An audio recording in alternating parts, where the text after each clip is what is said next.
Hi everyone! Kami po'y bumabati sa inyo ng maligayang Pasko at manigong bagong taon. Ako po si Boo. And I'm Debs. Ngayon po ay gagawa tayo ng napakalambot o soft at napakasarap na Traditional ensaymada. Ito po ang ating mga gagamiting ingredients. Ayan. Gagamit tayo ng napakasarap na queso de bola sa pagkakataon na ito. Siyempre, Pasko, di ba? Okay. Pag Pasko, ang ginagamit namin ay queso de bola. Siyempre, pang-special sa araw ng Pasko. Yes. Gamitin din po ninyo ito para magiging sikat ang inyong ensaymada. I-start po natin sa first ingredients. Ito po ay lumang style, pero masarap. Okay. Gagamit tayo ng lukewarm water. Tingnan natin baka naman sumobra sa init. Pag sobra sa init, dadagdag lang tayo ng tubig. Ayan. Okay. Ito po ay magiging 3/4 cups na tubig. Ayan siya. Okay. Tapos ay lalagyan na natin ang ating instant yeast. Ayan. Ang technique dito ay para mabilis ang pagbubble ng ating yeast ay lagyan natin ng sugar. Ayan. Para madali.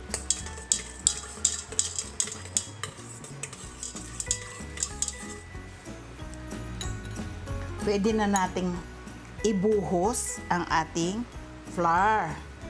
Ito siya. Bakit kakonti ng flour na yan? Of course, sa first ingredients muna. Kumbaga, gagawa tayo ng first dough. Magdadagdag tayo ng konting coloring para mukha talagang punong-puno ng itlog ang ating ensaymada. Ito po siya. Anong kulay nung nilagay mo? Siyempre, egg yellow para magmukha talagang punong-puno ng yolks. Okay, i-mix na natin. Pwede rin gamitin ng kamay. Kung wala kayong mixer, kamayin nyo na lang. Pwede rin. Kasi nung una, ganyan lang ang ginagawa ko. Puro kamay. Ngayon, i-mix na natin. Gagamitin natin ang ating mixer. Okay. I-mix lang po natin para makagawa tayo ng dough. O yan, pakita mo na kung paano na-mix. Yan. Ito na ang ating first ingredients. Okay, let's wait for 10 to 15 minutes para mag-rise siya. Hintayin natin. While waiting, i-mix na rin natin yung second ingredients by starting on our butter. Ito po siya. Lagay na natin ang ating milk.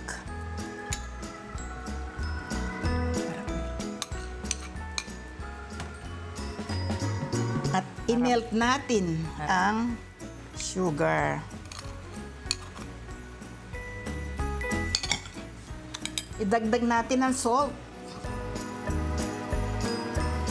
Para saan ang salt? Ang salt, sarap syempre ng ating ensaymada. Lahat ay nilalagyan ng salt. So, ordinary lang na lagyan nito. Itanong mo bakit hindi natin ilagay sa first ingredients yung salt? Bakit hindi natin nilagay sa first ingredient ang ating salt? Kasi hindi mabilis ang pagra-rise ng ating yeast. Kaya sugar lang ang nilagay natin doon. Tandaan po ninyo yun, ha? Kaya dito na lang natin ilagay ang salt. Dito sa second ingredients. Ayan po siya. Yan. And then last ay ang ating eggs.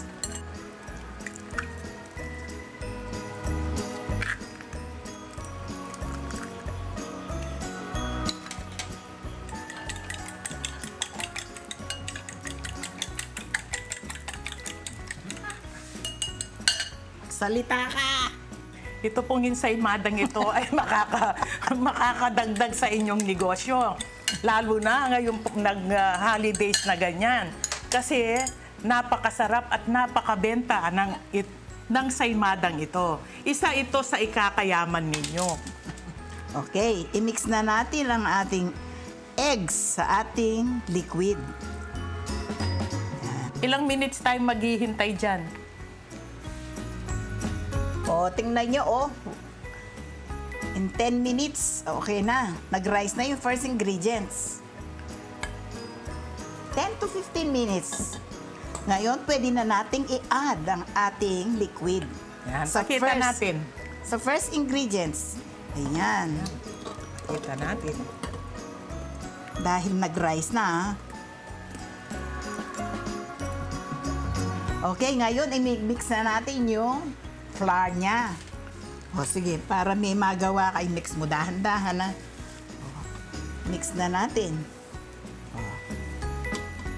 Tsaka na natin ilagay dun sa ating mixer. O, i-ready mo na yung mixer. Okay. O, eto. anong gagamitin mo ngayon? Na-mix na po ng half mix muna siya para hindi siya ang tawag doon, mga pilisik. Maglalagpa. Panyabihan mo. O di, gagamitin natin ito ha. Ito munang paddle ang gagamitin natin. Ngayon, pag na-mix ng mabuti, ito ng hook ang gagamitin natin, pampapino. Okay. Ito po pwede namang gamitin ng imasa sa kamay. Kaya lang, para mabilis tayo, kung meron kayong mixer, why not use the mixer?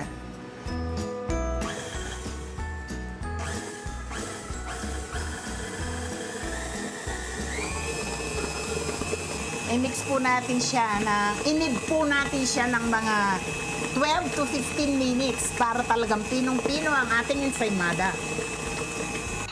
Okay, napalitan na po natin ang ating pag-mix into hooks. Ngayon, we are ready na inid na natin. Okay, yan. For 12 to 15 minutes, ha. Mag-timer ka. Okay, natapos na ang ating mixer. Ayan, ganyan siya kapino. After minutes. Okay, ngayon alisin na natin siya. Ilagay natin siya dito sa ating kneading table.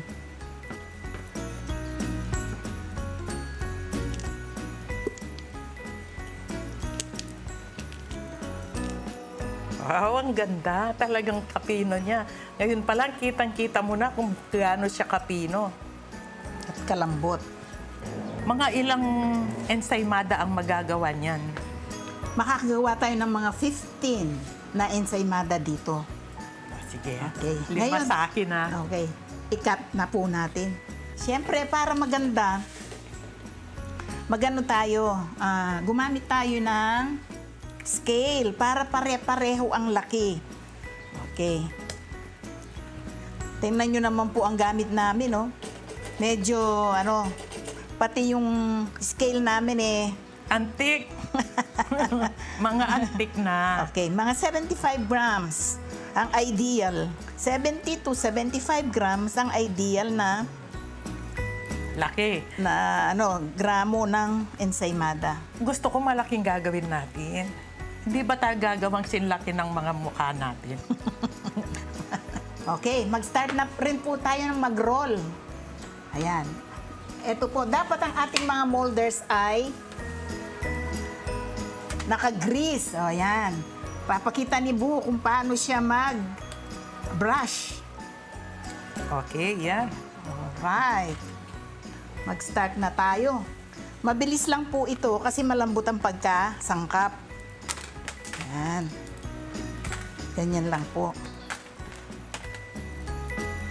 Gagawa tayo ng pinakabaston.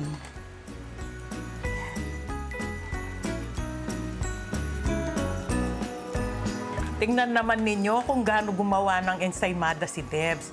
Napaka-natural. Tingnan ninyo. O yan. Nakikita ninyo na kubit-kubit. Pero mamaya talaga naman. Maganda yan. Pag nag-rice na yan, wala na yung kubit-kubit. At pag nalagyan na siya ng toppings, wow. Walang error ang dating. Naka-makeup na siya.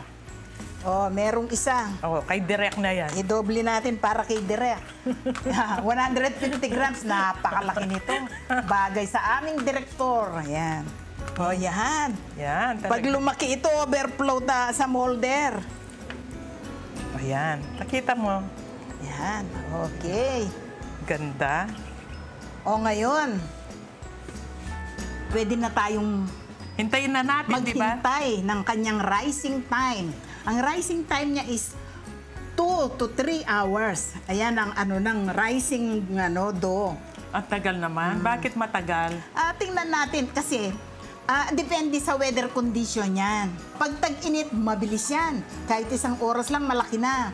Since ngayon magpapasko, medyo malamig-lamig, hintayin natin, tingnan lang natin kung talagang naka-rise na siya. Pwede nang i-bake noon. In the meantime, maghintay muna tayo. Hintayin natin. Ito na. After 2 hours, nag-rise na ang ating dough, ang ating ensaymada.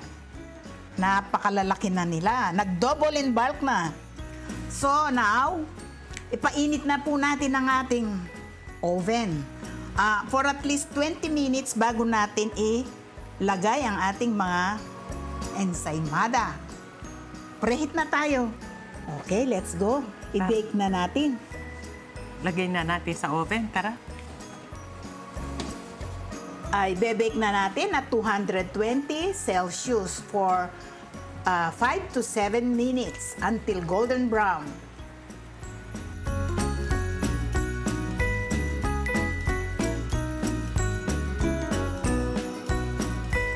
Ito na po ang ating finished products. Ang ating... Ensaymada Especial. Okay. Homemade po ito, kaya special, ha? Oh, Yan. okay. Unang gagawin natin, syempre, pipinturahan natin ng Pinturahan na natin na... butter. Oo. Mas masarap kasi kung butter ang nilalagay natin. Mararamdaman mo ang pagka-special ng saymada. Ensaymada. Ang magdadala kasi ng ensaymada natin ay ang kanyang butter plus ang kanyang keso. Queso de bola. Dahil Pasko ngayon, keso de bola ang ating gagamitin. Pero take note hindi basta keso de bola. Siyempre, pipili rin kayo yung premium quality. Katulad ng ito nabili namin. Marca Piña. May sabihin, Marca Piña. Hindi po siya sponsored. Okay, ito po. Para magpintura na tayo at lagyan na natin siya ng toppings. Okay. Yan. Para lang kayo nagme-makeup. Yan, ganyan. Lagay mo na muna yung foundation niya. Napakaganda niya. Yan. Napakalambot, Diba? Ganyan ang gusto ko, soft. Kasi pag homemade siya, magagawa mo talagang special. Para masarap, punuin mo ng butter. Yan. Yaman na. Ganyan. Okay. Oh. Idikdik mo na kagad dun sa tingnan mo, kaagad mo na siyang ilagay sa kanyang sugar.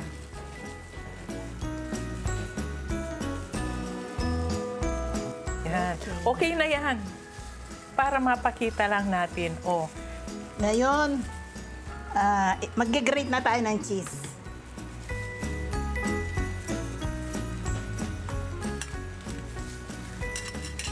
Wow, matigas pala itong queso de bola. Mabigat yan.